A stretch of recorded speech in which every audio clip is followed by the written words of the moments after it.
Olá, sejam muito bem-vindos. Eu sou a Monique Bittencourt e esse é o nosso R7 Fala Comigo.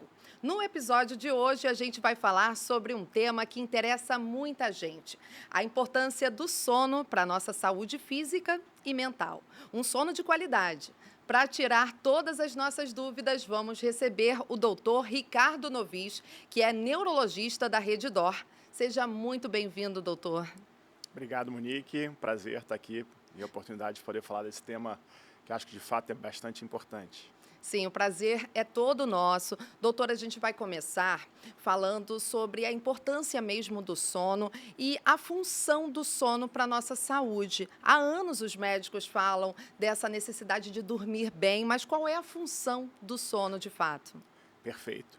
É, Quando eu recebi o convite para falar desse assunto sobre o sono, eu lembrei de um professor meu de física, no colégio ainda, quando eu tinha 15 anos. César era o nome dele. E ele falava: vocês têm 15 anos, vocês sabiam que já passaram 5 anos da sua vida dormindo? Então a gente aí, quando pega essa proporção, né, que um terço da nossa vida a gente passa dormindo, né, a gente daí denota a importância do sono, né? Ele, no caso, era um pouco revoltado com isso, achava que era um desperdício a gente passar um terço dormindo, mas fato é que não é um desperdício, é uma necessidade, né? O sono é algo que é fundamental no reparo e, ao mesmo tempo, na melhora de várias funções do nosso corpo, né? É, o sono está dentro do nosso ciclo circadiano, né? E essa necessidade de sono, ela vem de acordo com o funcionamento cerebral e a necessidade que o cérebro e o corpo têm de descansar, de repousar e de reparar várias funções, né? Sim, quais são os impactos, por exemplo, de uma noite mal dormida na concentração, na memória, nas atitudes que a gente vai ter no nosso comportamento, por exemplo? É total, né? Uma noite mal dormida, e principalmente noites mal dormidas, né, em sequência, vão fazer com que a gente perca capacidade de atenção, de produção, de usar o nosso cérebro com mais capacidade. Então, noites mal dormidas impactam diretamente nisso. Fora as ações que o sono também tem em outros órgãos, não só o cérebro, né? Falando do sistema imunológico, por exemplo, durante o sono, muitas vezes o sistema imunológico está trabalhando, está produzindo, está se melhorando, está se desenvolvendo. Durante o sono também são liberados alguns hormônios importantes para o organismo. O hormônio do crescimento, por exemplo, é liberado mais durante o sono. Então, aquele papo que se fala que você, se não dormir, não vai crescer, ele não deixa de ter um pouco de verdade, né? O coração, durante o sono, ele consegue ficar em um nível de frequência cardíaca menor na maior parte do sono, então ele também descansa, ele repousa, toda a nossa musculatura fica mais repousada. Funções metabólicas, de modo geral, estão sendo no sono reparadas, né? E tem um tempo determinado para dormir, porque muito se fala sobre de 6 a 8 horas de sono são ideais, mas isso serve para todo mundo? Isso vai variar um pouco no decorrer da vida, né? O recém-nascido ele tem um tempo de sono maior, né? A criança recém-nascida dorme 16, 18 horas por dia, por vezes, mas na média, a partir da primeira infância, adolescência, idade adulta, a média fica em torno de 8 horas de sono, sendo uma quantidade boa para que a gente atinja todos os estágios que o sono precisa, né? O nosso sono ele é dividido em estágios. A gente tem dois estágios principais e, na verdade, duas fases principais, e são 4 estágios de sono. Você tem a fase do sono não REM, essa sigla REM vem do inglês, quer dizer movimentos oculares rápidos, né? E tem a fase do sono REM, propriamente dito. Então, você tem a fase REM e não REM. Na fase não REM, a gente tem 3 estágios. Tem um estágio que é o estágio inicial, o estágio 1 do sono, aquele estágio que a gente está começando a cochilar, em que o nosso cérebro ainda tem uma capacidade de perceber estímulos externos. Até por isso, falando um pouco sobre higiene do sono, é importante que quando a gente vai dormir, esses estímulos externos estejam de uma maneira que não atrapalhem muito a gente conseguir dormir. Então, luminosidade, barulho, temperatura do quarto, né?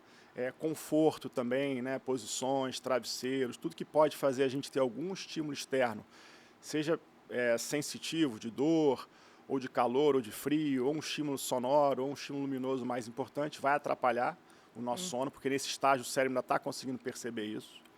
Depois a gente evolui para o estágio 2, que é um estágio de transição desse sono ainda de um cochilo para um sono mais profundo. E o estágio 3 do sono não REM, ele seria assim o suprassumo do sono, onde a gente realmente repousa, descansa, e é muito importante que a gente atinja esse estágio e que a gente fique nesse estágio pelo tempo suficiente para que tudo aquilo que acontece durante o sono no nosso organismo possa de fato ocorrer. Esse estágio tem algum período? Em que horas, mais ou menos, em quanto tempo de sono a gente atinge esse Na estágio? média, depois de uns 90 minutos, entre 60 e 90 minutos, a gente atinge esse estágio de sono. Então, qualquer coisa que interfira o nosso sono até a gente chegar nesse estágio vai dificultar que a gente o atinja. E não atingindo esse estágio, a gente de fato não tem aquele repouso, digamos, 100% correto, né? Nesse estágio, por exemplo, o nosso cérebro é como se tivesse várias pequenas neurovias, né? O nosso cérebro se comunica, áreas do cérebro se comunicam uma com as outras através dessas neurovias. E nós temos milhões dessas neurovias. E durante o sono, essas neurovias vão sendo corrigidas, repavimentadas, digamos assim. É como aquele túnel que fica em reparação quando está de noite, reparando um pouco. Então, você está melhorando essas neurovias, criando novas e até fechando algumas que se percebe que não são necessárias. Então, esse estágio do sono melhora o nosso cérebro, melhora a nossa capacidade de criar novas áreas de inteligência, de memória, de capacidade de tomada de decisões, planejamento estratégico. É verdade que durante o sono a gente às vezes até consegue aprender coisas, a gente melhora o cérebro, a gente fala tanto de inteligência artificial hoje em dia, o cérebro é um órgão inteligente, é um órgão que aprende, e a gente às vezes aprende nesse estágio mais profundo do sono. E depois a gente tem o estágio REM, que é o estágio desses movimentos oculares rápidos, em que aí você tem duas situações importantes nesse estágio. Primeiro, você tem um desligamento total de toda a musculatura no corpo. O corpo está totalmente relaxado. Ao mesmo tempo, você começa a ter uma ativação de áreas cerebrais e daí vem os sonhos. E a gente sonha bastante. E nesses sonhos, a gente está reforçando também muita área, melhorando muito a função do cérebro, aumentando nossa capacidade de memória, fortalecendo memórias, principalmente memórias de natureza emocional. Então, é um momento de sono também muito importante. Então, esse estágio 3, bem profundo, associado ao estágio REM, é um estágio onde o cérebro mais consegue melhorar a sua função. Então, pessoas que não conseguem atingir esses estágios no tempo adequado, ela vai ter uma qualidade de sono pior e vai ter um dia com cansaço, com fadiga, com sonolência diurna.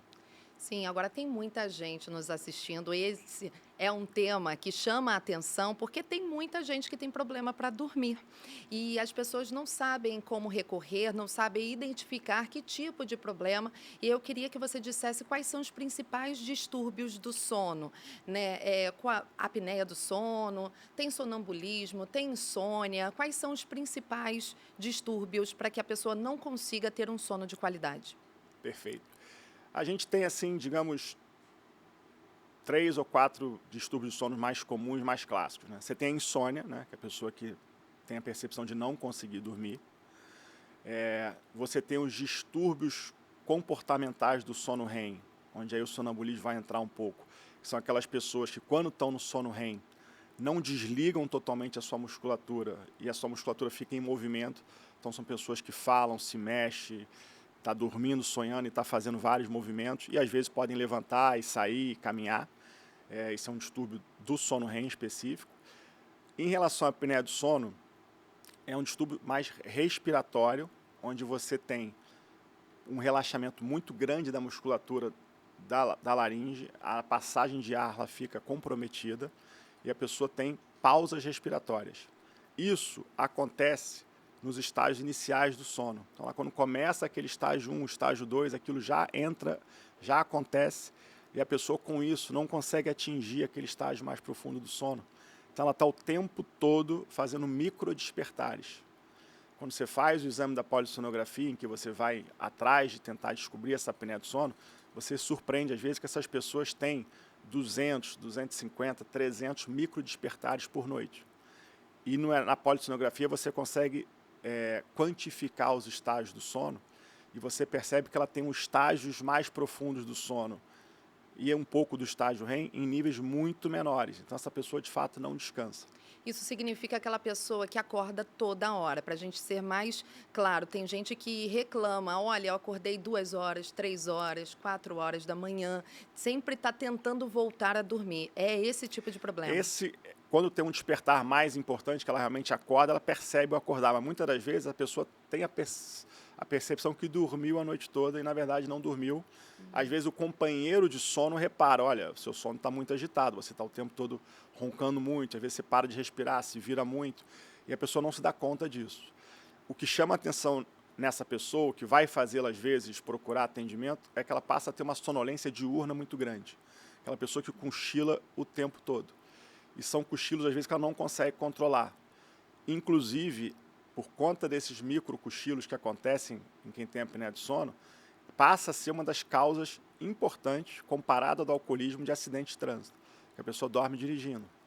Então, a pessoa que percebe que está tendo uma sonolência diurna, que cochila com muita facilidade, para no sinal de trânsito, quando vai ver cochila, acorda com o carro de trás buzinando. Qualquer hora que senta numa poltrona para ver uma televisão, cochila muito rápido. Não consegue no cinema acompanhar o filme, dorme com frequência. Então, essa sonolência diurna pode ser um alerta para que essa pessoa esteja tendo um distúrbio respiratório de sono, uma apneia de sono, não esteja tendo seu sono reparador, e se não corrigir isso, isso vai trazer consequências para o dia a dia dessa pessoa, não só pelo sono, mas porque isso aumenta risco de pressão arterial, risco de arritmia cardíaca, risco de doenças vasculares, as pessoas têm mais infarto, mais derrame. Então, a apneia de sono é um fator de risco importante que deve ser reconhecido o quanto antes para ser tratado, porque ela tem tratamento.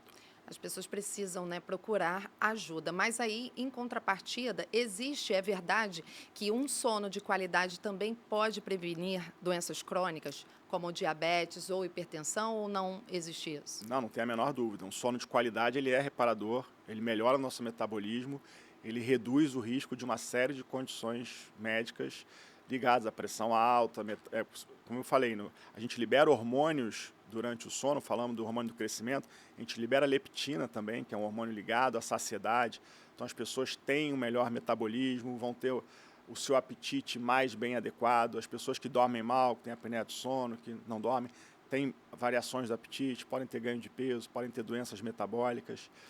Entendi. Tudo isso Agora pode uma acontecer. dúvida. Entendi. Agora uma dúvida de muita gente também. É possível a gente compensar a noite mal dormida, as noites mal dormidas, né? Durante a semana, no final de semana, o sono é acumulativo? A gente não consegue fazer essa poupança de sono, né? A gente não...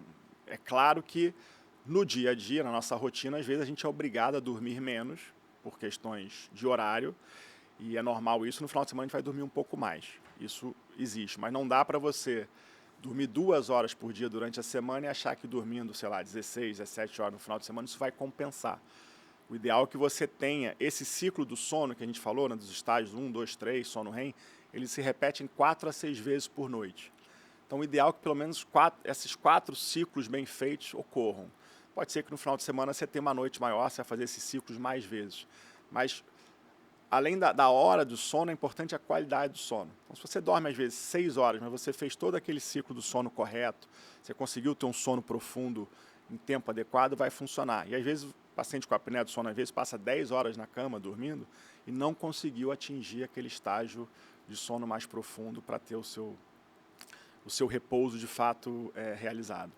Entendi. Tem uma outra dúvida, doutor.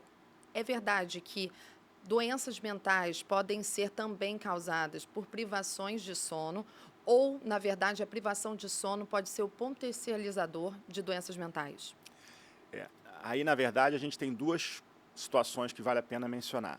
Primeiro, a insônia, né? A pessoa que tem dificuldade em dormir, pode ser um sintoma de uma doença de natureza mental. Um exemplo clássico, depressão, né? A depressão é uma doença que tem bases anatômicas, fisiológicas, orgânicas. Ela não é uma doença de uma pessoa que está deprimida, triste, não. Ela é uma pessoa que tem, de fato, alterações no seu cérebro, onde você tem redução de níveis de neurotransmissores importantes para o funcionamento cerebral. A serotonina é o exemplo mais conhecido, mas a gente tem dopamina, noradrenalina, enfim. Esse desarranjo de neurotransmissores em áreas do cérebro pode fazer com que um dos sintomas que a pessoa tem seja insônia. Principalmente aquela insônia de meio de noite. A pessoa dorme, acorda no meio da madrugada, não consegue dormir mais, já com pensamentos ali variados, diversos. Então, usar remédio para dormir para essa pessoa, fazer um sedativo, um tranquilizante, você pode mascarar um pouco, ela pode melhorar essa qualidade de sono, mas você não está resolvendo de fato o que está levando aquela insônia a ocorrer. Então é importante ela procurar profissionais que trabalham com saúde mental e provavelmente vai se beneficiar do uso de remédios mais específicos que vão agir em neurotransmissor. Os antidepressivos são os mais conhecidos e que vão, a médio prazo, corrigir o sono da pessoa, mesmo que ela não use um remédio específico para dormir.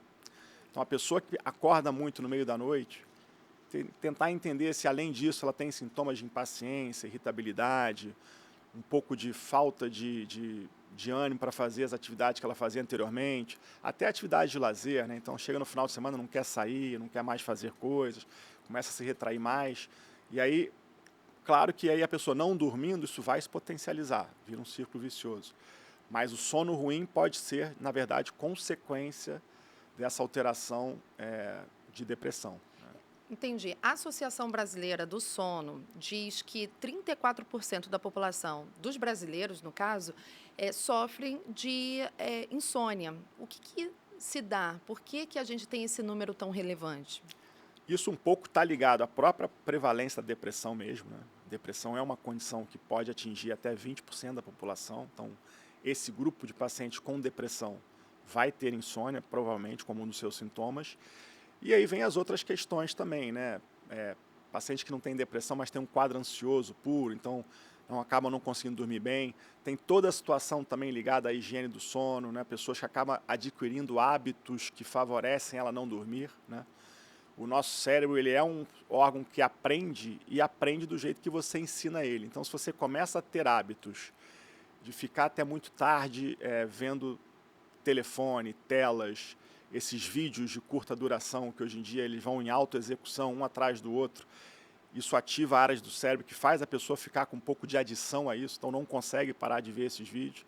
Então deita na cama 10 da noite e meia-noite e meia está ainda com o celular na mão, vendo esses vídeos com frequência, e isso vai atrapalhar com que o ciclo do sono aconteça de forma natural. Tem aquela questão da luz azul dos tablets, celulares, da televisão, isso atrapalha muito. Tem até uns óculos, né, que as pessoas estão usando para bloquear essa luz azul, mas isso é um artifício. Isso ajuda, mas não vai interferir, porque luminosidade tem muito a ver com a questão do ciclo sono-vigília. O que faz a gente dormir de noite, ficar acordado de dia, tem muito a ver com luminosidade. A luz, quando entra no cérebro, ela vai a uma região do cérebro, a um núcleo que existe no hipotálamo, que regula a produção de melatonina. Então, quando começa a ficar escuro, a gente produz melatonina, a melatonina vai fazendo o seu pico, e isso vai fazer com que a gente tenha o sono e durma de forma mais natural. Então, é muito importante a gente respeitar essa questão da luminosidade. Quando for dormir, deixar o nosso ambiente mais escuro, com menos barulho, aquela questão de as pessoas que gostam de dormir vendo uma televisão, pode ajudar, às vezes, uma televisão que vai fazendo você ali pegar no sono, cochilar, mas tem que ser programas que não causem muito impacto emocional, que você consiga, de fato, relaxar assistindo aquele programa.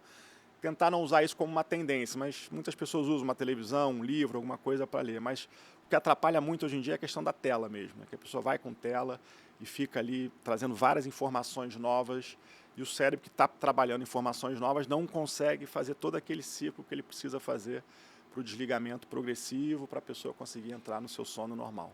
A gente percebe que tem muita gente com problemas para dormir, sabe que tem essa higiene do sono que deveria ser respeitada, mas não consegue se livrar do vício das telas antes de dormir, sempre tem que checar alguma coisa, né? E, ao mesmo tempo, a pessoa sabe que precisa ter um sono de qualidade. Então, a gente teve um acesso a uma pesquisa, um levantamento que mostra 18 milhões de pesquisas na internet de pessoas buscando medicamentos para dormir, se automedicando. Isso é importante a gente falar sobre os perigos de se automedicar. E tem gente procurando a melatonina. Então, queria que o senhor explicasse também a melatonina, que na verdade é um hormônio, né? Como é que atua na relação com o sono e sobre a importância de não se medicar para dormir, porque, afinal de contas, a gente está mascarando um problema, né? Sem dúvida. A melatonina, ela é um hormônio que nós produzimos, né? O nosso cérebro produz, existe uma glândula que produz a melatonina, está muito relacionada a essa questão da luminosidade e ela costuma ser produzida normalmente em níveis adequados. Então, a reposição de melatonina, ela raramente consegue se provar eficaz para ser uma medida de combate à insônia. Você vai ter casos isolados de pessoas em que, de fato, pode o uso da melatonina ser útil, né? Às vezes, pessoas até que têm questões visuais em que a percepção de luminosidade não fica tão adequada, apesar que as pessoas com cegueira conseguem manter essa percepção de luminosidade na maior parte das vezes. Então, a melatonina pode ser indicada em casos específicos, mas passar a ser um uso contínuo e corriqueiro para ajudar numa indução do sono, nem sempre vai ser tão eficaz, porque muitas das vezes o que vai estar havendo naquela pessoa que não está dormindo não é uma falta de melatonina. São vários outros fatores que estão deixando o cérebro daquela pessoa ativado em outras áreas porque ela está tendo hábitos ou estímulos variados em horários inadequados, até mesmo em relação à alimentação, pessoas que se alimentam muito tarde e vão para a cama ainda com o estômago fazendo uma digestão maior, pessoas mais sedentárias, que também a atividade física ela é um regulador natural do nosso ciclo circadiano, ajuda muito nisso. E aí a melatonina é um dos exemplos, e você tem, aí pior do que a melatonina, os remédios de natureza controlada, né? Remédios benzodiazepínicos, calmantes de modo geral, até às vezes antipsicóticos, sem uma orientação adequada de um profissional que vai entender de fato o que está gerando aquela dificuldade de dormir, né? Voltando àquele exemplo da depressão, muitas das vezes as pessoas estão tomando indutores do sono, né? A gente tem o Zolpidem, né? A própria melatonina, remédio tarja preta, isso, pessoas às vezes também usam o álcool como um mecanismo também de ajudar a dormir, isso também vai causando dependências, essas doses vão tendo que ser aumentadas progressivamente, isso acaba sendo um novo problema para aquela pessoa e não está resolvendo de fato o fator que está levando aquele sono não estar ocorrendo de forma adequada. O senhor falou sobre a atividade física. Então, a atividade física é extremamente importante para o sono, mas existem outras atividades, algo que a pessoa possa fazer também para tentar regular esse sono? Atividade física ela cada vez mais se mostra útil para várias situações, né? Própria prevenção de doenças da terceira idade, prevenção de Alzheimer, prevenção de Parkinson, ou melhora da evolução dos pacientes que já possuem essas doenças, a atividade física ela é fundamental para isso.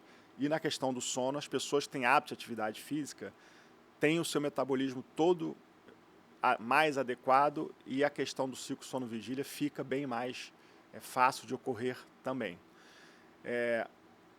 Como eu falei anteriormente, o nosso cérebro ele aprende hábitos. Então, as pessoas têm que entender que tudo que ela fizer de forma rotineira, o cérebro vai tender a seguir aquele hábito.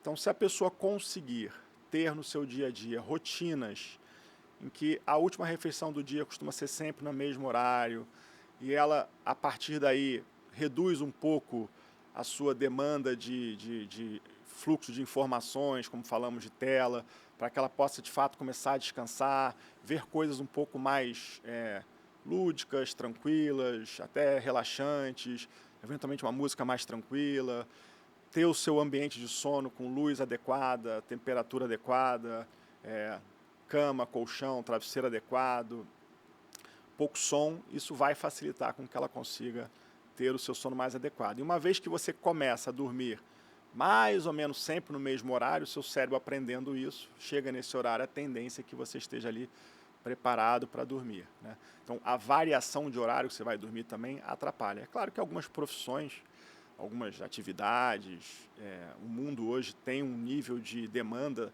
dos profissionais aumentado, as pessoas conseguem ser alcançadas nos mais variados locais, isso pode se tornar difícil, mas você tem que tentar se policiar para pelo menos preservar uma média de horário de dormir, basicamente sempre no mesmo horário. Isso vai facilitar também que o organismo entre nesse ritmo biológico e o sono aconteça de forma mais natural.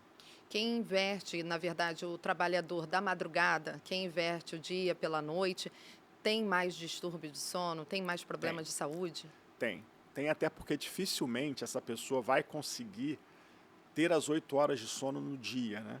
Algumas pessoas conseguem, trabalham de noite e dormem durante o dia, mas é mais difícil, até pela questão da luminosidade mesmo do ambiente, né? são pessoas mais propensas a isso, a ter esse distúrbio do sono, mas são profissões que existem e pessoas precisam cumprir essas funções. Então, às vezes, são pessoas que precisam de um apoio nessa orientação a ter seu sono reparador ocorrendo durante o dia. Tentar que durante o dia você tenha um período que ele possa fazer esse repouso prolongado de 6 a 8 horas, para que tenha o seu sono atingido e o seu organismo preparado para seguir no ritmo do trabalho do dia a dia. Doutor, de maneira geral, as pessoas começam a ter problemas de sono conforme a idade vai avançando ou existem distúrbios de sono já na infância, na adolescência, que é para os pais já ficarem um pouco atentos? A adolescência a gente sabe que tem questões comportamentais, o adolescente demora um pouco mais para dormir, mas como é que é essa questão do sono em relação à faixa etária? A necessidade de sono, como a gente falou, vai mudando um pouco no decorrer da idade, né? Os pacientes, as crianças, né, principalmente recém-nascidos, né, ali no primeiro ano de vida, têm uma necessidade de sono maior, isso vai reduzindo com o passar do tempo. Ao mesmo tempo, pacientes mais idosos, eles têm uma necessidade de sono um pouco menor, mas a maior incidência de início desses problemas é em torno ali do início da fase adulta, né? A partir dos 20, 30 anos, a gente começa a ver mais as patologias do sono. Você tem distúrbios do sono nas crianças, e às vezes são distúrbios ligados ou distúrbio comportamental do sono REM, ou algumas parassonias, são doenças mais específicas da infância, né? Às vezes associadas a algumas síndromes genéticas, enfim. Mas doenças do sono mais corriqueiras, né? A insônia ligada à depressão e ansiedade, a apneia do sono, a gente vai começar a ver mais a partir do início da fase adulta. Eu não sei se você consegue me responder isso, mas você falou sobre o sonho, né? Que existe aquela fase REM, onde no sono profundo as pessoas começam a sonhar. Muito se falava sobre, se eu estou sonhando, é porque eu estou descansando. Tem gente que diz que, eu não sonhei, não me lembro de ter sonhado. Tem alguma relação ou isso é só mito, conversa das pessoas? Não, o sono REM é um sono muito importante dentro dos estágios do sono. Associado àquele estágio 3 não REM, que é o sono mais profundo, são fases do sono onde a gente tem mais melhorias no nosso cérebro, digamos assim. E, de fato, se você sonha bastante, você está atingindo bastante esse sono REM, você está tendo um sono de melhor qualidade.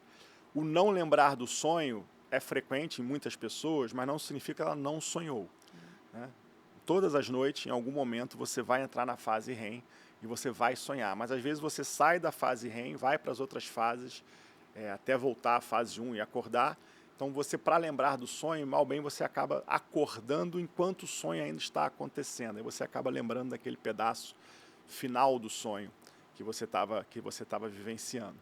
E, dependendo do grau de apneia do sono que a pessoa pode ter, se a apneia for muito grave, a pessoa não sai do estágio 1, 2 do sono, aquele estágio inicial e moderado, não consegue entrar no estágio mais profundo e nem no sono REM. Então, a pessoa passa uma noite inteira sem o sono REM. Aí são pessoas que estão em risco muito elevado de uma fadiga, de um cansaço muito grande, e precisam abordar isso o quanto antes para resolver essa sua alteração do sono. Acordar cansado tem a ver com vários aspectos? Tem. E a apneia do sono é o que mais causa isso, né? Aquela pessoa que acorda e tem a sensação que não descansou. E que precisa dormir mais um pouco, e que cochila com muita facilidade no decorrer do dia. Então, ao acordar, você tem que ter a sensação que você teve uma noite que te repousou, está disposto. Você não precisa acordar bem-humorado, né? Até normalmente não acorda bem-humorado. A gente tem alguns picos hormonais ao acordar, que são hormônios que dão um certo estresse, uma certa irritabilidade. Então, você passa aquelas primeiras 20, 30 minutos sem querer muita conversa, isso é super fisiológico e normal. É pedir demais também. Mas tem que estar sentindo que estou descansado, estou pronto para encarar o dia. Não é só preguiça. Se você rotineiramente acorda e, puxa, tá ruim de sair da cama hoje, tá difícil sair da cama hoje, procurar ajuda para entender o que está acontecendo no seu sono que não está deixando você ter essa sensação de repouso. É o caso daquelas pessoas que vão adiando o despertador, né? Sim. Precisam ter atenção, não é só preguiça, precisa Não, dar uma porque observada. estão de fato não descansados, estão de fato fadigados e estão com a sua pressão de sono, digamos assim, muito aumentada, precisando dormir ainda mais. Entendi. Agora, doutor, para resumir, assim, de uma maneira geral, eu sei que esse é um assunto que interessa muita gente, então quem está nos assistindo às vezes fica na dúvida: qual é o médico que eu procuro? Aonde eu vou? Qual é o primeiro passo? A pessoa acorda cansada, não consegue dormir, tem aquela interrupção no sono, são muito frequentes os relatos, né? Até quando eu disse que eu ia entrevistar um neurologista, muita gente começou a me mandar mensagem falando sobre os distúrbios que tem. Então, um passo importante: qual médico que a gente procura? Onde procurar ajuda? Então, eu acho que sempre um médico de entrada para o paciente é o clínico geral, né? O paciente com o seu clínico, que você deve fazer sua verificação anual, uma vez por ano, ir ao clínico, fazer os exames que você tem que fazer rotineiros, né, de prevenção, enfim. É um momento de você conversar com ele sobre qualidade de sono. Dizer como você tem dormido, como tem sido sua qualidade de sono, como tem sido você no decorrer do dia em relação a estar com muita sonolência ou não, fadiga. O próprio clínico pode, a partir dali, fazer algumas pesquisas, perceber algumas coisas, ou pode indicar para especialistas. E, dentre as especialidades que tratam o sono, você tem a neurologia e a psiquiatria como especialidades que, às vezes, vão tratar patologias mais específicas ligadas ao sono. Eu vou só citar uma patologia que acabei não comentando anteriormente, que é muito importante, porque muitas das vezes as pessoas têm e não sabem, e que também atrapalham muito o sono.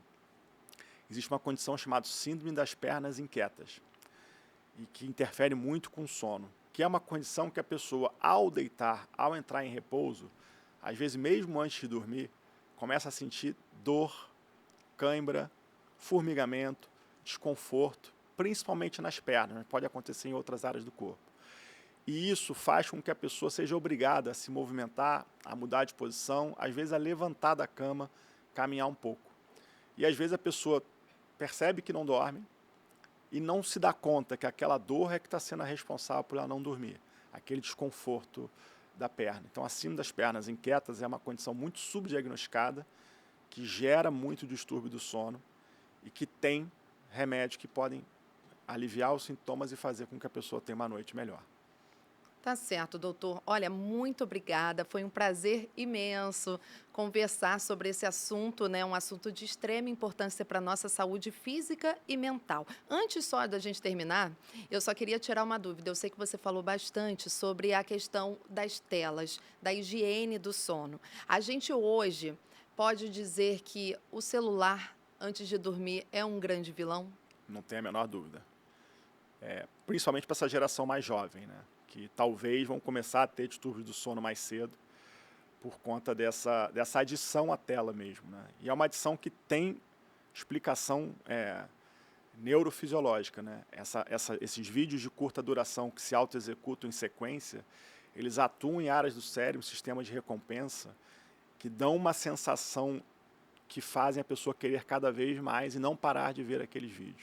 Fora o que eles geram de pensamentos, né? Exatamente. Olha a foto de algum amigo, olha alguma viagem. Para as pessoas que têm, né, déficit de atenção, hiperatividade, isso é uma porta para tornar esse déficit ainda bem mais exacerbado. Essa desatenção, esse índice de distração muito elevado.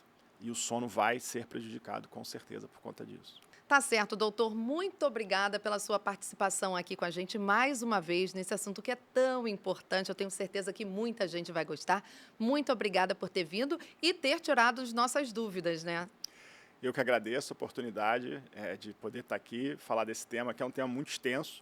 Eu acho que muitas dúvidas ainda ficaram, mas a gente espera que pelo menos a curiosidade das pessoas sobre o tema, entender que não é um tema simples, não dormir, vou tomar um remédio, vou dormir melhor, tem tantas coisas envolvidas nisso, e a importância que o sono tem para a nossa saúde de uma forma geral. Então, atentos a isso, cuidado com as telas, higiene do sono e vamos procurar dormir melhor para viver melhor. Com certeza, é um pontapé inicial.